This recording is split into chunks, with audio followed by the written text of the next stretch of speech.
these last 60 hours are really phenomenal for you and really have shown what the kind of work that you can do. Well, welcome to Am I Ready? We have another exciting episode for you today where we look at applicant or a soon-to-be applicant and examine their story and examine their mapped account and all the stuff that they have going on. And I let them know at the end whether I think they're ready to apply or whatever, and we go from there. So well, I'm glad you joined us for this.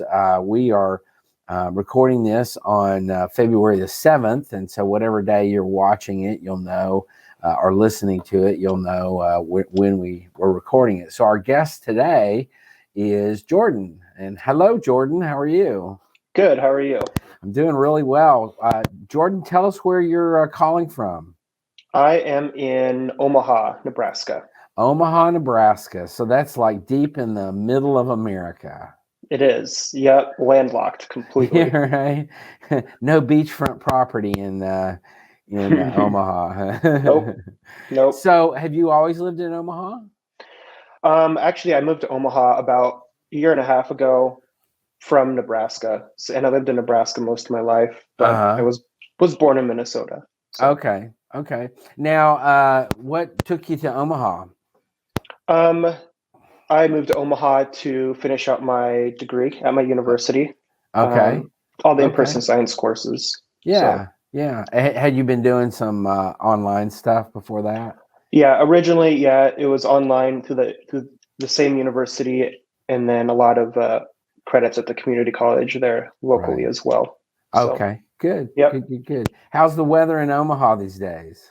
Today it's really good. It's been kind of cold the last week, but today took the dog potty and didn't even need to wear a jacket. So nice, excellent. Yeah, y'all got kind of a winter storm last week, didn't you? A little bit, yeah.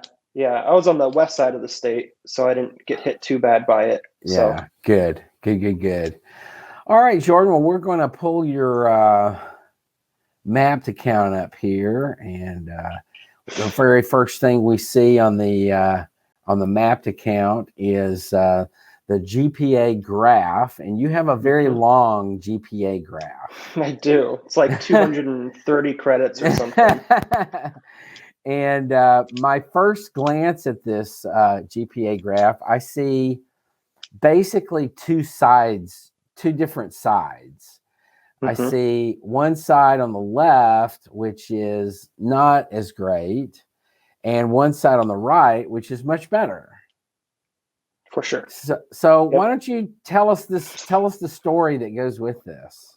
Yeah. So immediately out of high school, I just started taking courses, but I had no idea what I was doing. So I actually changed my major from my associate's degree 4 times. Obviously finally figured out what I wanted to do on the 4th. But during that whole time, I was taking college classes because it was, the thing that you're supposed to do. It was kind of expected. And I wanted to be taking them. I just didn't have any idea what I was going to be doing. So didn't really have any path, didn't have any direction. And then at the same time, I had mindsets of, why do I got to take this class? It was a gen ed courses and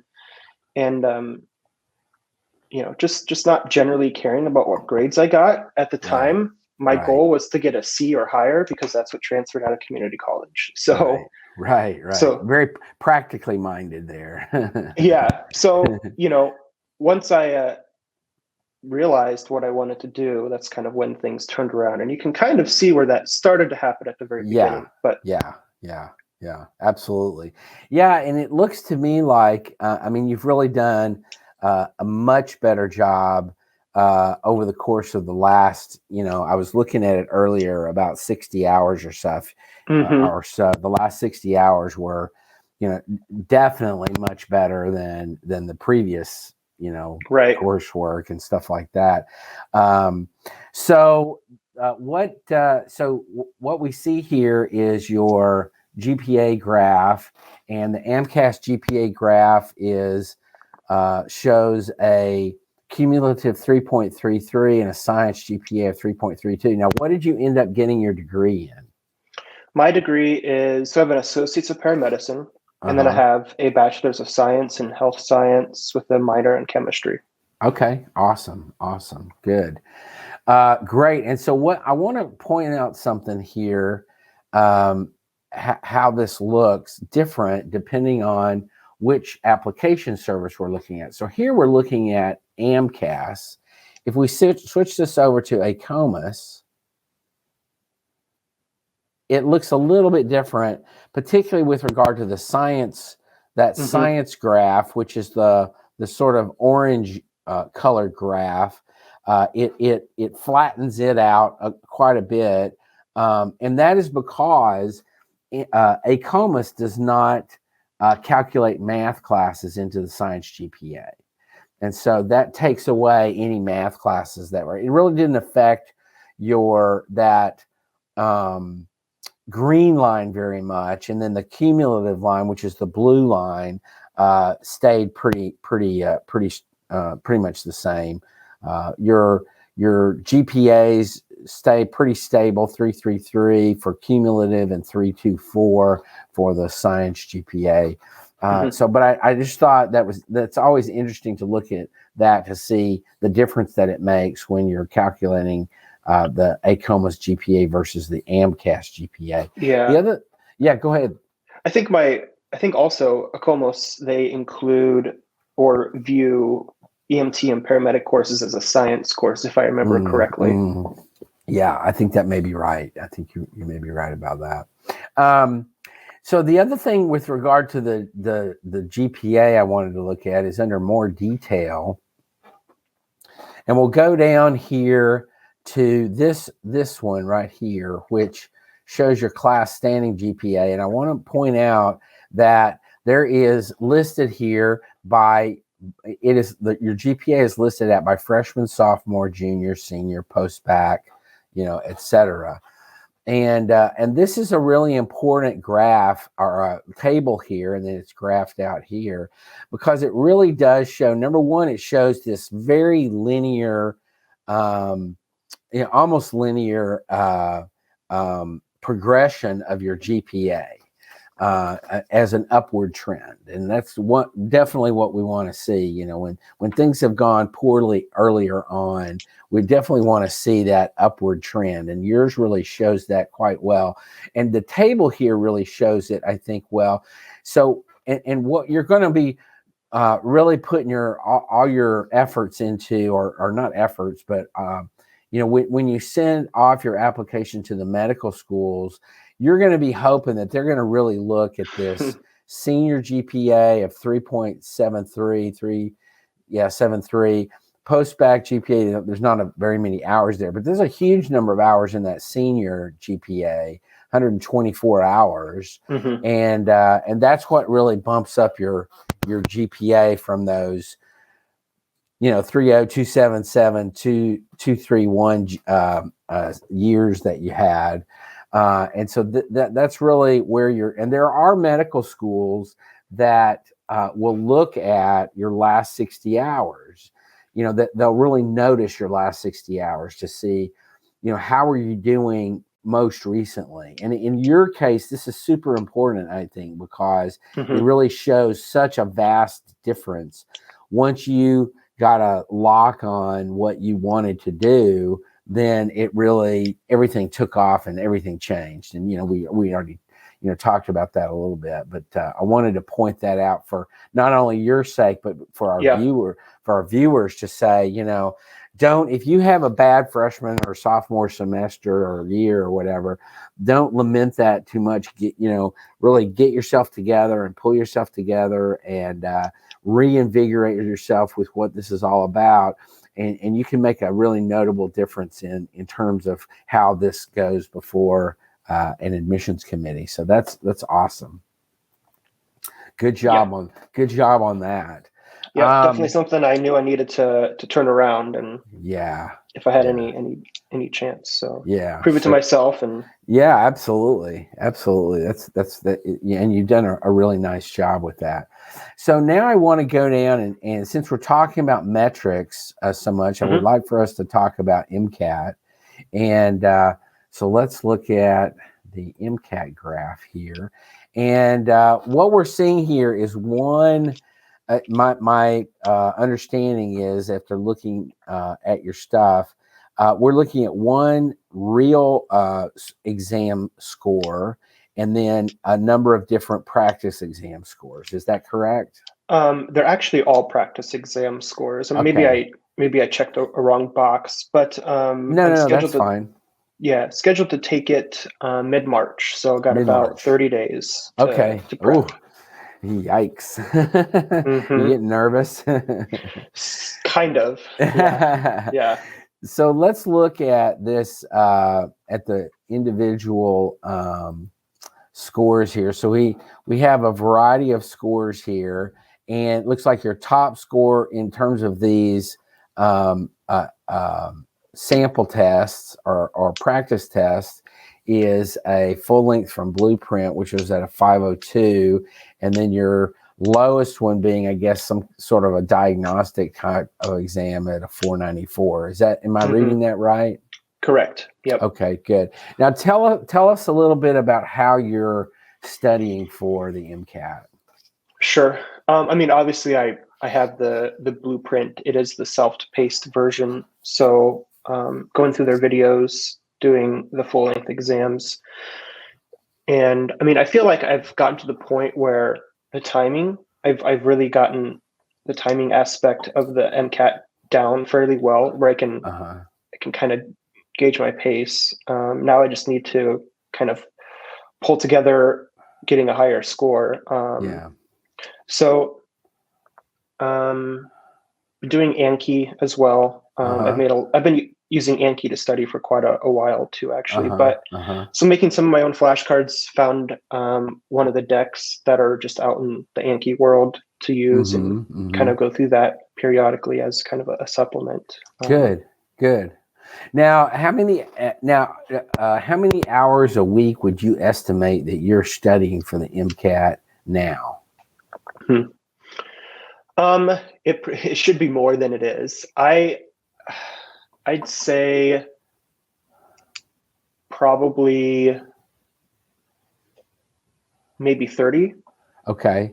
And then, of course, what percentage of that is strong studying, and what percent of that is kind of weak, not slacking off, but not efficient. Right. Now, are you working now as well? Yeah, so I work full time. I am a critical care flight paramedic. So wow. That is my full-time. So that's on a helicopter. Yeah, so my base actually we're a dual asset base, which just means that we have a helicopter and a fixed wing is how it's referred to. It's just an airplane. So where I work, so I mean, I live in east side of the state, and then I actually commute 4 hours to work on the west side of the state. And considering the rural nature, the airplane is used quite heavily with its speed and its range. And we'll do transports out of Kansas and South Dakota and Wyoming. And so now, how long have you done that? So I think I've been in EMS for, I think it's going on 6 years. So I actually was a 911 dispatcher, and during that time I was an EMT. So I was an EMT for 3 years, and then once I got my paramedic, I quit the job at my 911 center, became a full-time paramedic, and now I've been a paramedic for 3.5 years approximately. Yeah. Okay, good. So lots of clinical experience. A lot. And flight medicine is, extremely autonomous with a very, very wide scope of practice. Yeah, I'm sure, because you're up there. You're it. Yes. When it comes to the care for the patient. Now, I'm sure you're in contact with the hospital or whatever. And Yeah. but you know, if the patient is crashing or something, you got to take care of it, right? Right. Absolutely. I mean, we have our satellite phone. We can call my medical director. We can call the receiving facility. But, you know, there's only so much you can convey over the phone, Right. you know, and so we can get some help. But by and by, it's some very major patient care decisions that we make. Yeah. So So now, is it just you, or is there another nurse there as well? Or? a nurse. Yep. So our crew configuration is a pilot, a nurse, and a paramedic. Okay. So Okay. Yeah. So between you and the nurse, y'all sometimes got to decide what we're going to do and how fast we can do it. correct. Yeah. You know, and then it's interesting too when we go to very, very small, like 1-bed ERs, and we might pick up a patient who's, you know, extremely critical. You know, could be a stroke. You know, could be just really bad COVID, and so there's oftentimes when we kind of become the expert at treating that patient, because in these small ERs, you know, we may have a family physician who hasn't treated these types of critical patients in quite a while. So so yeah, lots of tools. So that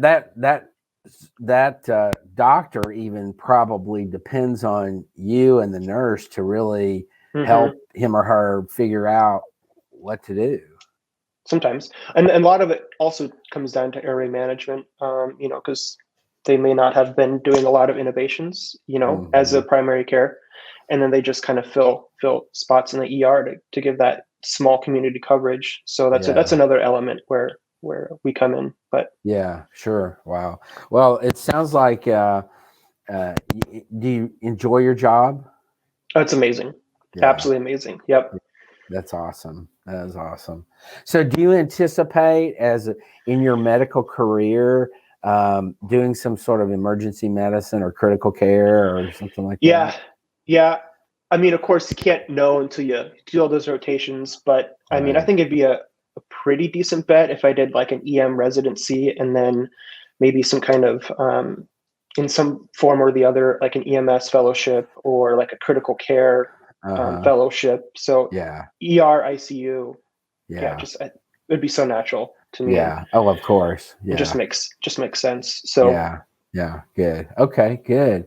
Well, since we're talking about activities, let's go to your activities and look. And I suspect that we'll see a lot of really interesting things here. So let's kind of walk through this a little bit. Now, some of this, as with the second entry there, is your paramedic work and so we've talked about that 1,700 hours of 911 paramedic work, and now that's not what you're talking about now, correct? That was previous. Correct. That was my previous job in Iowa, where I was a ground ambulance doing 911 calls. Yeah. So I've had you know, so I worked as a EMT, and that was an interfacility transport ambulance. And then as a paramedic at that same place, interfacility transport paramedic, kind of elements of critical care ground transport in there. Yeah. And then I was a 911 paramedic, and then now I'm doing the flight. Good. Okay, good. Now then we also see what you talked about in terms of being a dispatcher, a 911 dispatcher, and that must have been very nerve-wracking. It was it actually is the most stressful job I've had I can imagine. Yeah. Yeah, very can be very intense, and there is a lot riding on your shoulders. You know, very detailed oriented. Right. Yeah. Right. And just the weight of the responsibility must be very intense. Right. I mean, there's, you know, obviously all three of the emergency services rely on you, keeping the police officers safe, you know, helping the person calling 911. It's just, it was a really fun job, and I definitely do miss it. Right. Right. But I heard recently I think it was on TikTok, it was a 911 call, and it was a 5-year-old calling to get the police to help him with his homework. Actually, I remember, I think I was also about a similar age. I called 911 because I wanted to know how the ladder truck worked on on Oh, fire nice. trucks. Yeah. So yeah. Did you ever get calls like that? I did. Yeah. I can't remember specific examples, but I definitely got a few Funny at calls. times, right? Yeah. Yeah. Oh yeah. Very funny at times. And I'm sure that helps kind of lighten things up a little bit. Yeah. Yeah. Sometimes Yeah. it comes in between the weird, crazy, difficult stuff, and then yeah. That's fascinating. Yeah. Good. So let's go back to this. And now it looks like you're also a very outdoorsy kind of guy. Yep. You like backpacking, huh? Yeah. Particularly what I like to do is go to Colorado and do their Nice. 14ers, as they're called. They're 14,000-foot mountains, and go summit those. Try to make a weekend trip out of it, like a Friday, Saturday, Sunday. Yeah, that's awesome. That gets you, that clears your head a lot, I think. It does. It does, especially since, like, I think I've done about 10 of the mountains, and I've probably done 5 or so solo. Oh, wow. Which is sometimes kind of hard, but also it's pretty nice. Yeah. So. Oh, absolutely. Absolutely. That's awesome. Then here we also have your critical care flight paramedic work, 6,000 hours. So, if we added up all of your EMT paramedic work, interfacility transport, all of these things, you've got a lot of clinical hours. Right. And that the flight paramedic hours are extrapolated out to 2023. Okay. But yeah, it's like, I think when I did it, it was like 12,000 hours maybe. Yeah. That doesn't surprise me. You've got some shadowing, both looks like MD, well, you put it out, MD, DO, PA, and NP. Now, Tell us a little bit about, Jordan, about about your thought process in terms of deciding that you wanted to go to medical school as opposed to PA school or go through the nurse practitioner program. Right. So when I first made this decision, it was actually to go to PA school. Mm-hmm. And that's kind of what I latched onto all through my undergrad, getting those pre-PA courses. And actually, deep down, I wasn't ready to admit it to myself yet, but I knew I wanted to go to medical school. So it's almost like it was a stepping stone, kind of. And then once I finished my bachelor's degree, I was kind of at that crossroads where, do I need to take physics 1 and 2? Because do I want to go to medical school? Do I want to go to PA school? Right. And, I had also considered doing like a BSN for my bachelor's. Mm-hmm. And then that would open up the opportunity for nurse practitioner school. But ultimately, the bachelor's of science was my most efficient way to get all the prereqs done. But at the end of the day, it was, if I wanted to go do this job, I want to have the most experience and the most training and the most nuance to do the job. And for me, that only option was medical school. Yeah. And then additionally, working in EMS and in a flight program,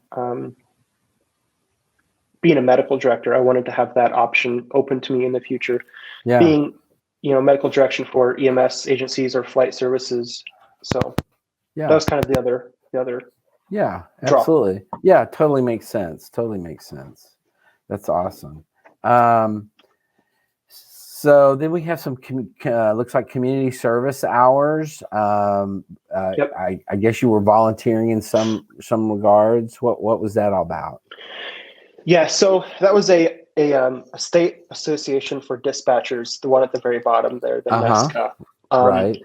And so with 911 dispatching obviously comes, it's called EMD, Emergency Medical Dispatch. And this is just the kind of process that we would use to kind of triage 911 medical calls and then provide pre-arrival instructions. So things like choking, childbirth instructions, how to do CPR, how to control bleeding, those things. Mm-hmm. So that state association actually had designed their own emergency medical dispatch, like instruction set to use. And it hadn't been updated for about 20 years. So the protocols and the instructions in it were very old. So I ended up kind of redesigning and updating that program with new standards in like an HTML user interface. So that was some of that time. And then I'd also done a survey of all the 911 centers in Nebraska, or most of, I think it was about 80% of them responded to the survey, just trying to judge like general statistics of if they were using an EMD program or not, because some of them don't, which one they were using, whether it's like a commercial product or if it was our association's homemade product, if you will. And then just some other related elements of that. Because ultimately, the reason I did that is I was curious how many 911 centers were not doing emergency medical dispatch, which across America, you might be surprised is more than you would think. Really? Meaning that when you call 911, saying, I just found so-and-so not breathing, all they would do is send an ambulance. They wouldn't guide the person through how to help CPR. them. Yeah. Right. Sure. So that's a big concern. And still is a concern, but sure. Yeah, that's awesome. That not only was that volunteer, but it was important work and also had, I would guess a lot of implications to help 911 centers to really improve their what they're doing. Yeah. And if I would have known maybe a little bit more about the research world, I probably could have gotten that data publicated somewhere. Yeah, absolutely. Yeah. Okay, now let's finish up this part of it. And so you were, so there's a lot of hours here for production assistant, director, technical director, and supervisor. Tell me about that. So when I was in high school, actually what I wanted to do was work in film, work in like video editing. So I had gotten a job at my local television station, started out as a part-time production assistant doing like cameras, audio, board, teleprompter, that kind of thing. And then before the same month I graduated high school, before I graduated, I had transitioned into a full-time position with benefits as a director and technical director at this local television station. So at that point, my job was to basically coordinate everybody and get the show on air live in the control room, while also operating a bunch of equipment like the production switcher, switching between different camera angles, putting up graphics on air, playing video, etc. Wow. So, and, I ended up taking the job as an 911 dispatcher, and then that kind of just led me down this path. And actually all my majors in my associate's degree actually coincided with all those job changes, because my first major was just an associate's of science, like an academic transfer associate's degree. Changed it to video production, was working in video, changed it to criminal justice, was working in the 911 center, thought I wanted to be in law enforcement. Not randomly, the criminal justice program was offering an EMT course, took that EMT course, which I decided I really liked. It was actually the funnest college course I had taken up to that point. Decided you don't need a criminal justice degree to work in law enforcement, and figured that having a paramedic degree and also being a paramedic would be really beneficial. Sure. Yeah. Decided I didn't want to work in law enforcement, really liked paramedicine. Before I graduated paramedicine, I decided to pursue medical school. Correct. Yeah. Awesome. Yeah, that's awesome. And then we've got some hours with Habitat for Humanity, more non-medically related community service type stuff. So good. Yeah. Grew up in a Habitat house, so I've kind of volunteered with them throughout my life. So So you like wine, I see. Yeah, that was So in Kearney, where I used to live, we took my girlfriend and I took over this business. She had worked there under the previous owners, and it was a paint and sip. Where you kind of go in as a group, and then an artist instructor kind of walks you through how to paint a painting. Happens to be some wine and beer involved while you do it. Yeah. So we took over that. It had a commercial rental property, and we did that for a year, just, kind of see how things Yeah. went. It had been open for 5 years previously, and then COVID hit. So Yeah. it just, Just went no away. chance. Yeah. No Yeah. chance. Yeah. Yeah. Well, that's sad. Yeah. I'm sure that the more wine and beer that are involved, the more expressive the painting becomes. Yeah, sometimes, especially the bridal showers. Right. Hmm. That's interesting. Or the bachelorette parties, I mean. Yeah, right. Funny. Good. All right, let's look at your medical school list. Yeah. This is also something that is available in Mapped, and you have access to a lot of details for a lot of the different, or all the medical schools in the U.S., both MD and DO. And so what you've done here is you've identified 34 medical schools. Now, my guess is, Jordan, that you're not going to be applying to 34 medical schools. No, I don't know how many I'll be applying to, but probably won't be that many. And the ones you see on the account, they were just selected by state. And so I just selected all the states that I kind of identified. So there are some out-of-state public universities on there, but basically I'm looking at contiguous states around Nebraska and then Minnesota, because I was born in Minnesota, Tennessee, because I have an uncle in Tennessee. And then I threw in like New Mexico and Arizona because my company has a lot of bases in that area. Yeah. So that's kind of like another aspect that I would like to kind of coordinate with my school selection list is, does the area have a base with my company? Because I would like to transition to a PRN, an as needed position when I start medical school, if it's 1 or 2 shifts a month, to keep doing that. Right. So, hopefully. Sure. Yeah, sure. Well, when we look at this list, I noticed that you have both DO schools and MD schools on this list. So you're open to both, I take it. Correct. Yeah, good. I think that's wise. I think it's, it opens up the possibilities in a lot of ways. And so that's very good. So how will you make a decision about exactly which schools you are going to apply to? Yeah. Something that I'm not completely sure at. My top choice are going to be the schools in Omaha. There's 2 medical schools in Omaha. One's private, one's public. So those are that's Creighton and the University of Nebraska, right? Correct. Yep. And then beyond that, I'm really not sure. I haven't quite worked that out in my my thought processes, but yeah, sure. Well, there's time for that. Yeah. Yeah. So beyond that, probably be geography, and then just maybe if there's an air medical company in the area that maybe I could get on with. So whether it's mine or someone else's. Yeah, sure. So That's great. Okay. Well, Jordan, let me just tell you my thoughts here.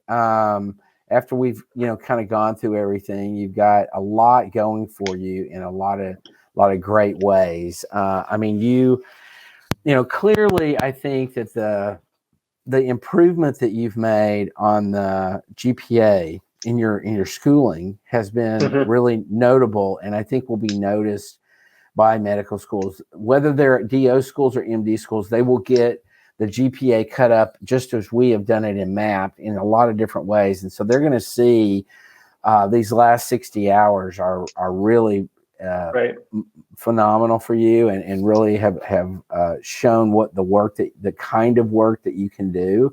And I think that's really important. That was necessary.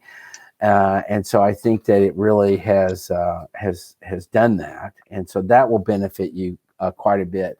Obviously, your level of experience in clinical medicine is vast, and I would say is probably as good as I've seen. I've seen some applicants that are similar to you in terms of the level that they've had, whether they're a nurse or a paramedic or some other type of healthcare provider.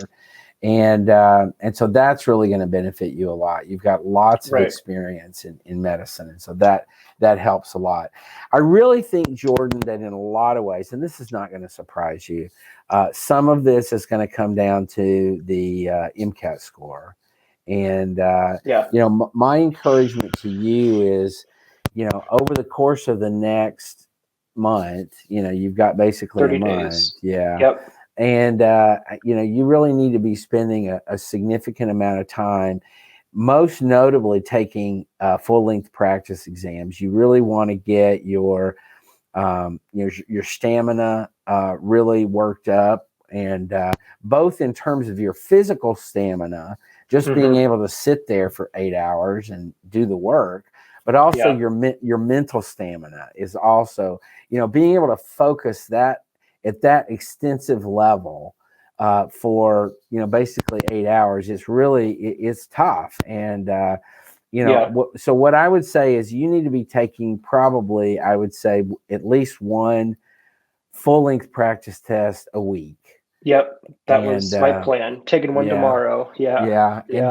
And then the real importance of that is also going back through the practice test and noting where did I get the wrong answer? Why did I get the wrong answer? And really deep dive into that. Right. Yeah. Going through the reviews of those full lengths, it definitely sucks when you see the questions that are, requires passage information only. Yeah. And you're like, answer was right there staring at me, and didn't for whatever get it. reason, Yeah. didn't get it. Yeah. And, and I think that that's not unusual. So don't beat yourself up over that too much. But I would say that one of the things that, you really want to do is, slowing your pace down a little bit can help with that. I've noticed that.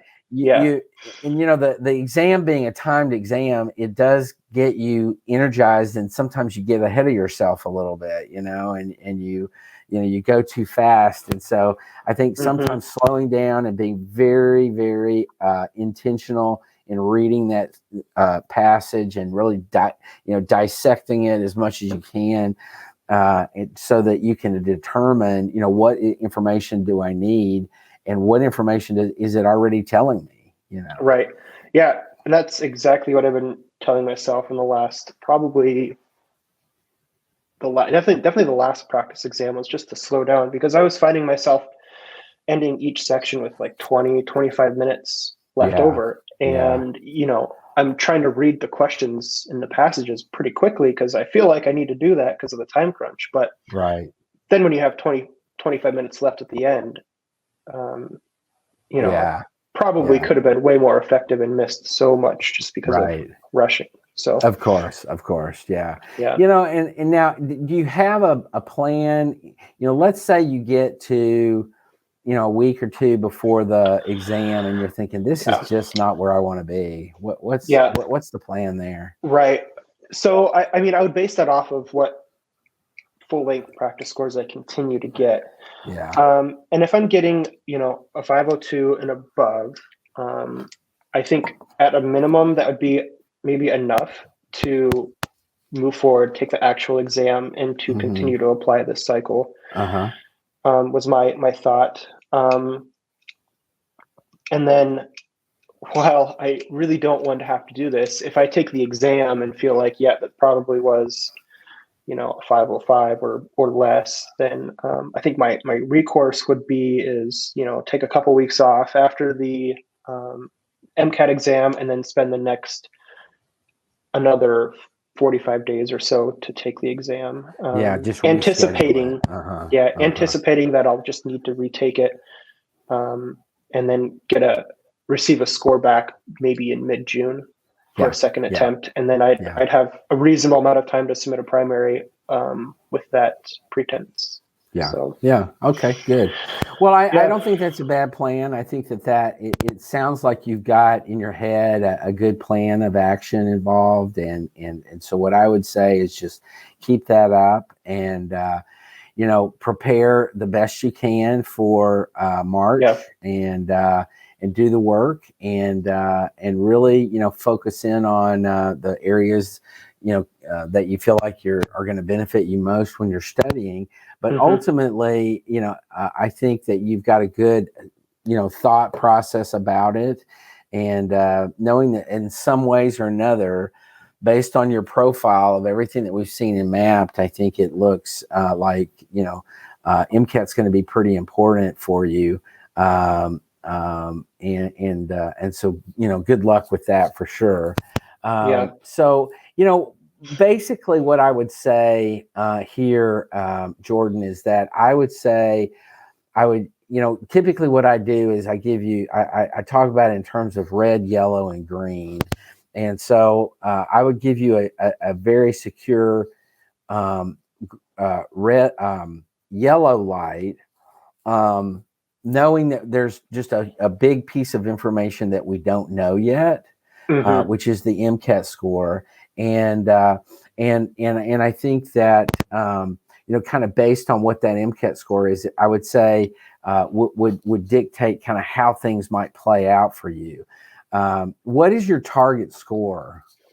My target score would probably be a 510. Okay. So. Yeah, that's reasonable.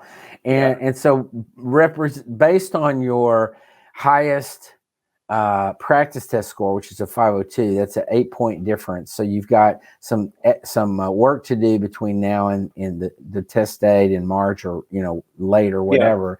And so, what I would say is just kind of keep a fresh head about you, and really, focus in, try not to let anxiety eat you up. That's easier said than done, obviously, but, the worst thing that you can do is walk into that testing center on test date and be a bucket full of nerves. That's not going to help you out at all. And so I think, some good breathing techniques, I don't know if you do meditation or whatever, but, just really involving yourself in things that will calm you down, both during your practicing and studying, but also, and most importantly, on exam day, really trying to sort of center yourself and really express within your body and your mind and your spirit just a good degree of relaxation, and stuff like that. So whatever you do to help you get to that point, do it. If that's go take a hike, or if that's whatever that is for you, definitely encourage you to do that. But I would definitely say that, I would say frankly, Jordan, that if you got anything above a 505, that I would go ahead and apply. Below a 505, I would say you might want to sort of think through it and kind of decide what you want to do. But if your score is above a 505, I'd go ahead and go for it. Okay. Yeah, that was going to be my next question for you. What cutoff point? Defer. Now, that there's nothing magic about 505. I mean, you could get a 503 and still be successful, or you could get a 510 and not be successful. Right. So, it's not all about the MCAT score, but what I do think it does is it really helps you kind of center yourself. And I think the probabilities play in your favor when at above a 505, you can really do a lot better in the process. So. Good. Right. Well, any questions that you have today, Jordan, that I can help you with? No, really. I mean, really, I think at this point it was just the MCAT. So makes total sense. Well, good. Well, I really appreciate you joining us on Am I Ready today, and I hope it's been helpful for you, and I hope for our viewers it's kind of helpful that they can kind of take a step into your shoes a little bit and sort of compare it to their situation and understand a little bit better kind of how things work. But good luck to you, Jordan. Keep in touch with us. Let us know how things are going, and we'll be anxious to hear of some really good success, hopefully this summer or fall. Yeah. Well, thank you for having me. Absolutely.